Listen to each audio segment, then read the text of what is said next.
If there's one thing I knew for sure, it was the moment that our new neighbors moved in next to us, things in our quiet little suburb seemed to fall out of place. Now, don't get me wrong, the walls of my house didn't start to bleed or anything, but something just changed.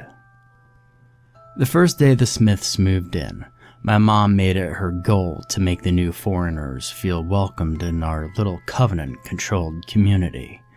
My mom, although she was a flight attendant and was often out of town, liked to welcome any newcomer to the neighborhood, which sadly involved her dragging me, her awkward 17-year-old daughter, to welcome any new family.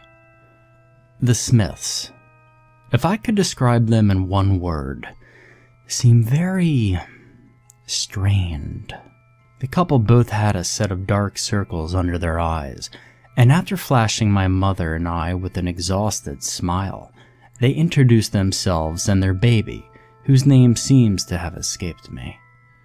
It's understandable that having a screaming, pooping hellion roaming around one's house would increase the levels of stress. But these people looked like they had been through an uphill battle. Several things betrayed the normality of them, like the bandage wrapped around the husband's hand, or how the wife seemed to cling just a little too close to her baby. After giving them a batch of slightly burned cookies and saying our goodbyes, my mother and I took the unbearable 20-second walk back to our home. "Well," my mother started, "they seem like a very nice couple." "I just hope that we won't be able to hear that baby screaming at ungodly hours of the night," I mumbled, instantly getting scolded about how I needed to be more friendly. Easy for my mom to say because she would be out of town most of the time and didn't have to deal with whatever obnoxious family moved in next. It was actually a couple of weeks before anything strange started to happen. Between school and my mom heading out to catch her next flight, I didn't really have time to add two and two together about what was going on. At first, it was only little things. Trash cans being knocked over, mail scattered out of our mailbox, keys being misplaced, and even finding my toothbrush knocked off the bathroom counter. But nothing that made me think something malicious was taking place. One thing that did raise my suspicions was when I was home alone, and that was nothing new to me, and I had just returned from school. I walked into my kitchen and looked out of the window over the sink, which, much to my dismay, looked right through the backyard and into the kitchen window of our new neighbor's house. Whether they were home or out, the Smiths always had their blinds shut, but when I walked up to the sink to wash my hands, I saw what looked like someone parting the blinds and looking straight at me. Feeling slightly taken back, I quickly gave them a short wave and turned away. I mean, both of the couple's cars were in the driveway. Maybe one of them was looking out into their backyard or something.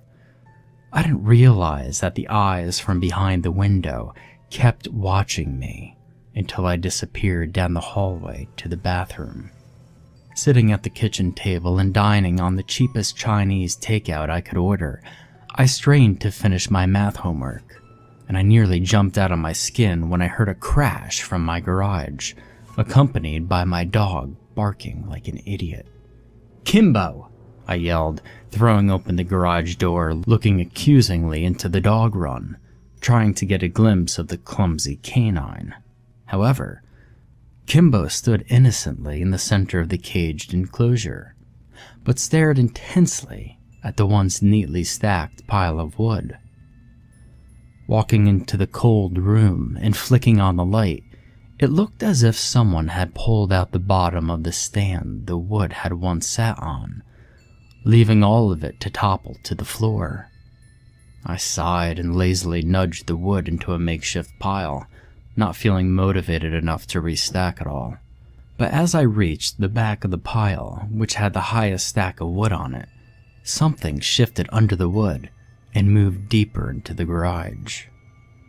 Jumping back out of surprise and fear, I let out a yelp, nearly tripping over my makeshift pile. We've had mice and whatnot living in our garage before, but never something that big.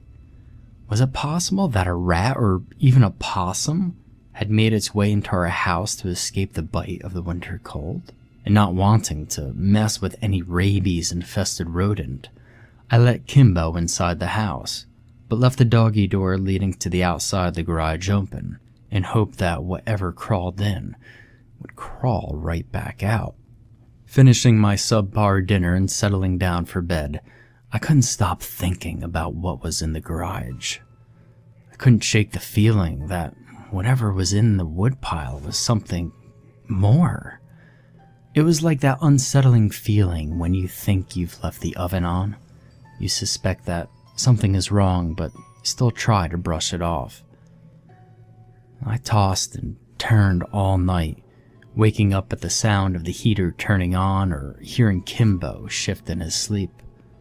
But whenever I thought I was finally drifting to sleep, I could have sworn that there was something standing on my bed, close enough to me where I could feel the added pressure, but never close enough to confirm that it wasn't just my imagination. After facing another sleep-deprived day of school, I didn't even have time to think about the events of the other night, until I got home. I was greeted with the smell of rotting food and a plethora of torn paper plates. The black trash can that normally resides in the corner of our kitchen was toppled over, its contents spilled across the once clean wood floor. This isn't right. Peeking my head out of our back door, I noticed Kimbo lazing around on the grass, gnawing on a rawhide. Walking back over to the garbage heap, I noticed the plastic bag looked like it went through a blender. Long tears and holes were torn through the white plastic. Feeling unsettled, I picked up the trash and did my best to sprint into the garage to dispose of the war zone. As I heaved the bag into the can, I saw something skitter in the corner of my eye. That's right, something skittered. Like a spider running from the judgment of a shoe heel. Whipping around, I caught a flash of pinkish-gray flesh disappear behind a folding chair. What the hell was that? With every horror movie resurfacing in my mind, I shakily grabbed the fire poker by the woodpile and inched closer to the chair. There was no way I was going to miss school and be sent to the ER to get a rabies vaccination just because some rat or whatever that thing was decided to call my garage its home. Clutching the iron poker, I slowly moved the chair, getting ready to book it back into my house at any moment. And slowly, I inched the chair over, until suddenly the chair slipped and came crashing down to the floor.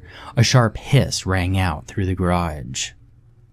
Where the chair once stood, crouched and cornered, sat what could only be described as what looked like a hairless cat by first glance. Upon further investigation, I realized that I was wrong. That thing had black beady eyes that popped out of its head that seemed to have no end. There was no neck to determine where the chest began and where the chin connected. A tail flickered behind it, hairless as well, and had the texture of a rat's scaly appendage. But attached at the end was a snaggled, dirty, curved claw that looked like it would be better suited on a velociraptor. But that wasn't the worst part. Oh no.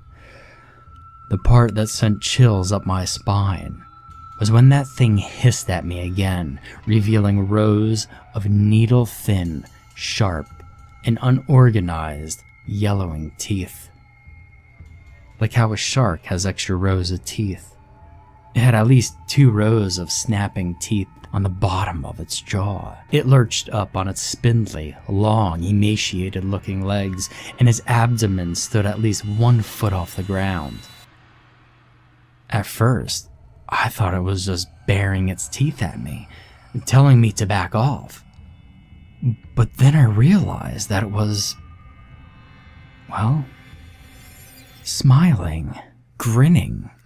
Skin stretched out to expose its slimy teeth and lizard-like tongue. When it smiled, I knew that this wasn't just some freak of nature, some mutated sewer rat that crawled out from the city. This thing knew what it was doing. It knew I was afraid.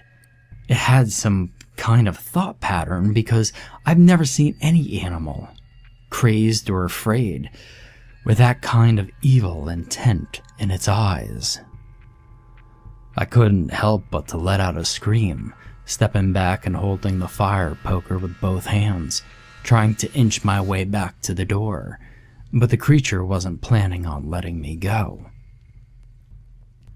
It bolted towards me with unimaginable swiftness on its twig-like legs, but as it leapt into the air, I swung my foot out and sent it flying back, further into the garage. Without looking twice, I slammed the door behind me and turned the small lock, frozen in place as I heard a shrill squeal through my only barricade, followed by a loud thump. That thing was throwing itself against the door, albeit it wasn't doing much good. Each thud reverberated in my bones.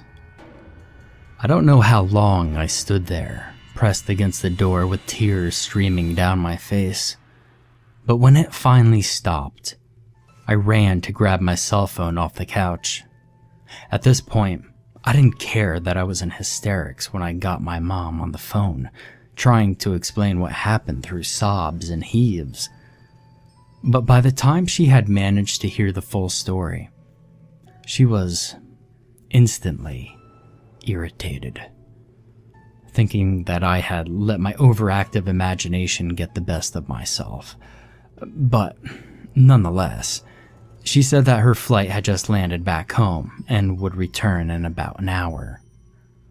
By the time she actually came back, I had locked myself and Kimbo in my room, huddled in a corner with my nightstand blocking the door. She hesitated when she saw how scared I was, still shaking and as white as a sheet. My mom made me go back into the garage with her. I was so close to just grabbing my car keys and going to my friend's house, but if that thing was still there, I couldn't just leave her in the house alone. She led me into the cold and disheveled room, poking through the pieces of wood and various other objects that lined the carless garage. It was gone. There wasn't even a trace of the terror that nearly did what to me? That thing certainly wasn't some friendly forest creature, but was it out to kill me? My mother by this time was angry and tired, and told me to get some rest. That's the cure for anything, isn't it? Just go to bed and in the morning everything will be magically fixed. Before I had gone to bed, she told me this: "You just can't let those little things freak you out like that. There's always the little things." She was referring to how stressed I was about school and finals, but I still wasn't persuaded. As if I need to say this, but I didn't sleep at all that night. I wasn't going to risk letting whatever that was crawl into my room and attack me in my sleep. But the next morning, my mom continued to tell me that I had just scared myself, and honestly, I believed her. That was the easy way out, to avoid conflict and just go to school like normal. And it worked. Though I always had that incident in the back of my mind. I found myself too busy with finals at school and finishing projects. It really worked too, until school got out and I was left alone in the house for winter break. Mom promised me that she would be back by late Christmas Eve, saying that a last-minute flight had come up and the other attendant couldn't make it.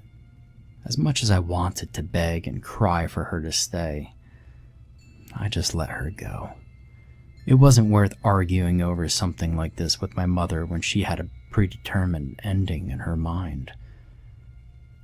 I would be lying if I said that I wasn't scared. But the first several days of break passed without a hitch.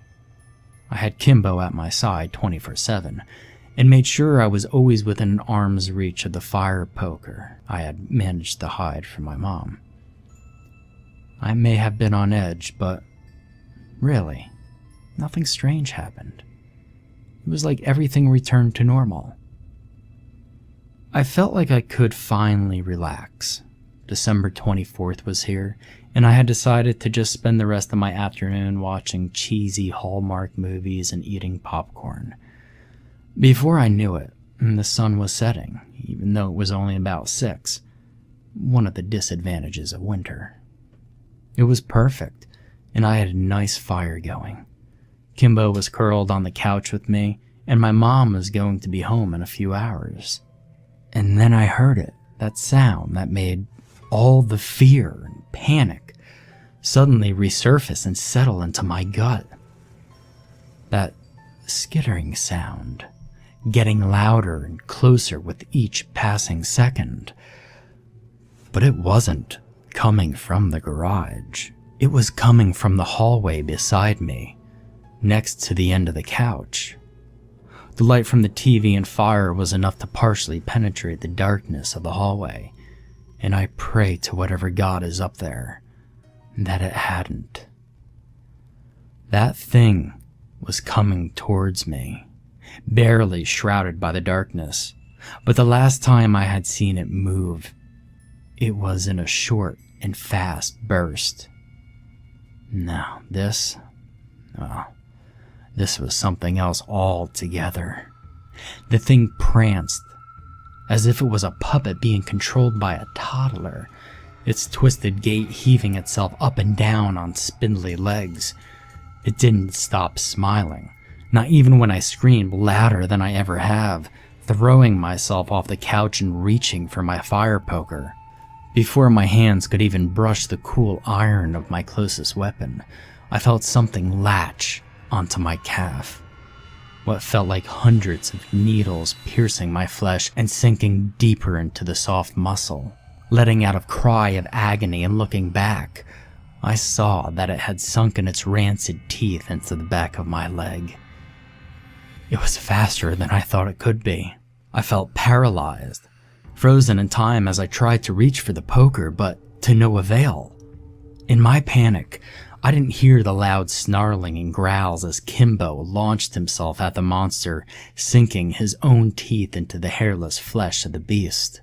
It screeched, like a pig and a cat crying out in agony at the same time, as my dog got a hold of it. But it wasn't to be beaten that easily. Its tail lashed out, cutting Kimbo down along his side, and slipped out from between the canine's jaws.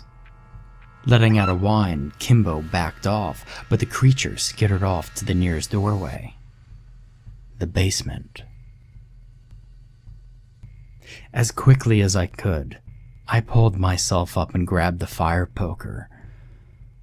Words, well, they cannot describe how badly my leg burned.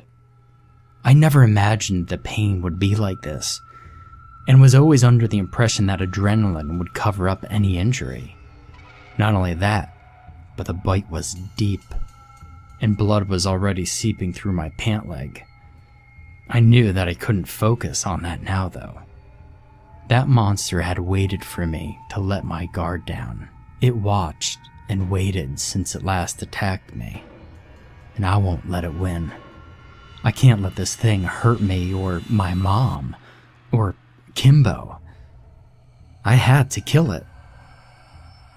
Wincing as I stood up, I turned every light on in the living room and kitchen, grabbing a can of oven spray, skipping over the knives.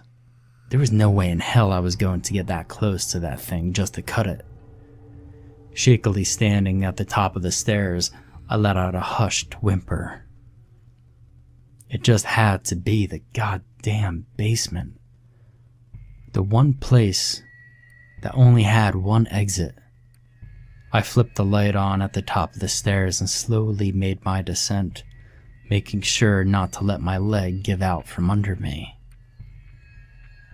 What a joke. A 5'5" teenage girl limping down the stairs with a fire poker and a can of oven cleaner. If I wasn't ready to wet my pants, I might have been laughing. When I reached the bottom, I scanned the room. Couches lined one wall, facing a TV, and a pool table lied on the other side of the room. But the creature wasn't there.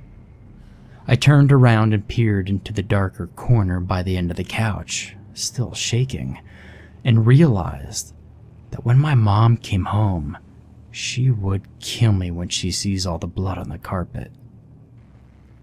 And then it hit me. This thing wasn't just playing some sick and twisted game of hide and seek. It wanted to kill me, tear me apart, drive me insane. That's why it let me think I was safe. It made this entire hunt more exciting. It was always waiting for me to let my guard down. I turned suddenly, hearing feverish tapping coming towards me from the laundry room. Of course, the one place I hadn't checked. I had barely lifted up the poker when it came flying at me, screaming, anger burning in its beady eyes darker than the moonless night sky, looking for compensation on the bloody teeth marks that were engraved into its back.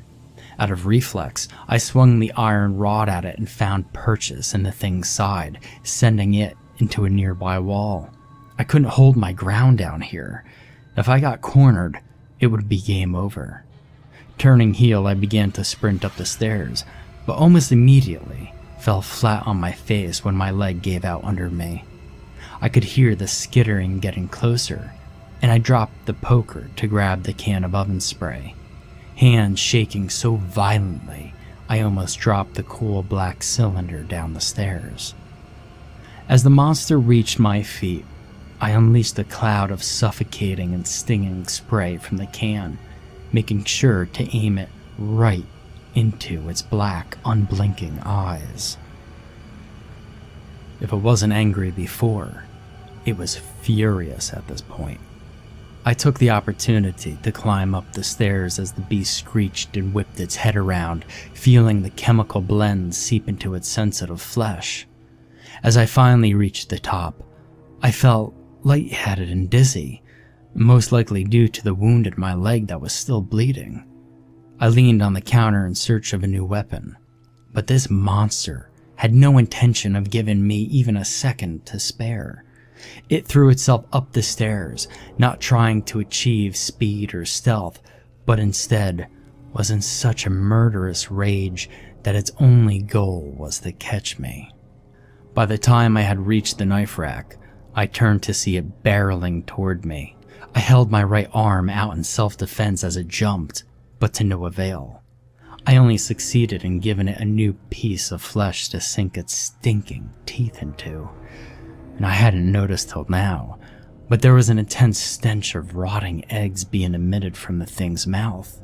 I cried out as it bit down harder, hearing flesh splitting. I smashed it down into the granite countertop, only making it bite down even harder. I can't say that I yelled or cried, but I let out the loudest, longest scream I could as I felt the bones in my arm begin to split and crack. I needed to stop it before I lost my entire arm. I stumbled to the end of the counter. This hellspawn wasn't going to win. I won't die from some ugly, foul, demented, cat-sized, hairless mole. Grabbing onto the monster with my left hand, I finally smashed it down onto some glasses that littered the countertop. As it opened its wretched mouth to screech, I grabbed it with my uninjured left hand, summoning every ounce of strength to keep my death grip on the back of its head. and letting out a cry of anger and pain, I threw its ugly little face down into the blender next to the broken glass, smashing my wounded hand into the power button. The whir of machinery and the symphony of cracking bones filled the air. It was still kicking its thin, wiry legs and lashing its tail, which left thin slices on my stomach. The clawed appendage then dug into one of the teeth marks on my forearm and dug down. But before it could do any more damage, the nightmarish and hellish creature went limp in my hand. By now, the blender was smoking. I quickly unplugged it and painfully lifted the creature out of its tomb. Its entire head was gone, turned into a chunky mush at the bottom of the kitchen appliance. Only a glimmering section of spine and organs drooped out of the now dead nightmare, save for the collection of chipped teeth that jammed the blades. I dug a kitchen knife into the remaining mass of flesh, not taking any chances, and I collapsed to the floor, holding my arm and letting sobs wreck my body. My arm seemed to hurt even more with each passing moment as the adrenaline wore off, and I thought I could see a piece of white bone through one of the bite marks. Who knows how long I stayed on the floor, but when my mother finally came home, she screamed when she saw what had happened in her home. Kimbo, lying on his side with a long gash on his side, whimpering in pain. The still smoking blender that reeked of rotting eggs and had unidentifiable chunks of meat in it. And then there was me, her daughter, curled up in the corner, dripping with blood and rocking back and forth. By the time she had taken me to the hospital and Kimbo to the vet, the police had been called, finding my blood on the couch and down in the basement. But the real kicker is that, even after I told them what happened in excruciating detail, showing them my bite marks, they didn't believe me.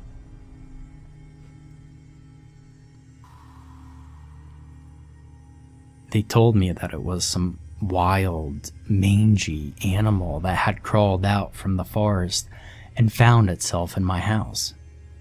Whenever I asked them what kind of animal it was, they just brushed me off. After that, my mom decided to move us closer to the city and her work, getting intentionally further away from the forest. When we had left, the Smiths came over to wish us goodbye, and both of them looked like they had finally gotten a full night's rest. But when Laura, I believe that was her name, saw the cast on my right and bandages around my calf, she seemed taken back. They asked me what happened and if I was okay, but when my mom told them her version of the story, which was that a wild animal had snuck into her house and attacked me, well, Laura broke into hysterics. She nearly ran back into her house, her husband telling us he was sorry about his wife and chased after her. We left without another word. Years later, when I moved out to college and was living in a dorm, I had decided to procrastinate on studying and surf the internet. I tried my best to leave behind what happened, but the scars would always literally be there, and the Smiths still stuck out to me. I decided to Google the wife's name, since that was the only one I remembered. Surprisingly, even with such a generic last name, I found a news article about our old neighbors, and I had to read it twice to believe it. Laura and James Smith originally had twin daughters, and lived about 5 hours away from our neighborhood. The news report stated that Mrs. Smith had woken up in the middle of the night to hear her 2 daughters crying, so she decided to go check on them at an unusual hour of the night. When she arrived at their room, she had been horrified to find that someone or something was attacking one of her daughters. Now, the article didn't touch on any gruesome details, but it was recorded that by the time Laura had taken a nearby lamp and hit the thing off of her daughter, it was already too late. She was dead and completely torn apart. The report states that police were called onto the scene but hadn't found any evidence of a break-in, and the case went cold. If I can recall correctly, judging by the time the Smiths moved in next door to us, it had already been 3 months after their daughter was murdered. And a chill ran up my spine. It was like every puzzle piece fell into place. The memory of walking into my kitchen that one day to find someone or something looking at me from the Smith's window was clear. It was the monster. It had followed the Smiths into their new home to assumably finish what it had started. But then it saw me. It left them for someone more exciting to play with. And that had just happened to be me. Whatever that thing was, a demon from hell, evil itself, it had planned to kill me that night. And if I hadn't killed it, there was no doubt in my mind that it would still be after me. And judging by how lucky I had been on that night, I get the feeling that it would have succeeded. Now, just remember this. Sometimes when strange things start to happen, it may be a simple coincidence. But if it's not, if things keep getting worse and you can feel something off in your gut, know that it's always the little things that sneak up on you in the end.